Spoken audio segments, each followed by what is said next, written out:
ஒரு டெக்ஸ்ட்டுக்கு ரிப்ளை கொஞ்சம் லேட் ஆனாலே, ஆல்ரெடி உங்க மைண்ட்ல 10 சினரியோ ஓடிட்டே இருக்குமா? அது நீங்க ஓவர் ரியாக்ட் பண்றீங்கன்னு இல்லங்க. உங்க நர்வஸ் சிஸ்டம் உங்கள புரொடெக்ட் பண்ண ட்ரை பண்ணுது. நான் சைக்காட்ரிஸ்ட்டா இத டெய்லி பார்க்குறேன்.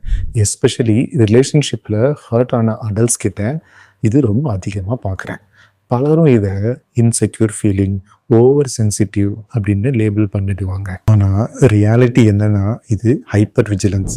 பாஸ்ட்ல ரிஜெக்ஷன் இல்ல எமோஷனல் ஹர்ட் எக்ஸ்பீரியன்ஸ் பண்ணியிருந்தீங்கன்னா, உங்க பிரெயின் இப்போ சைலன்ஸை கூட த்ரெட் மாதிரி ஸ்கேன் பண்ணும்.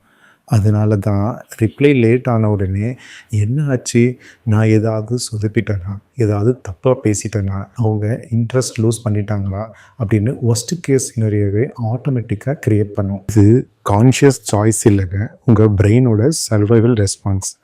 நெக்ஸ்ட் டைம் இது நடந்தால் ஒரு டீப் ப்ரீத் எடுங்க. அப்புறம் உங்ககிட்ட ஒரு கொஷின் கேளுங்க, இது ஃபேக்டா இல்லை நான் க்ரியேட் பண்ண ஸ்டோரி தானா? அந்த ஒரு கொஷினே இந்த ஸ்பைரலை ஸ்லோ பண்ண ஸ்டார்ட் பண்ணிடும்.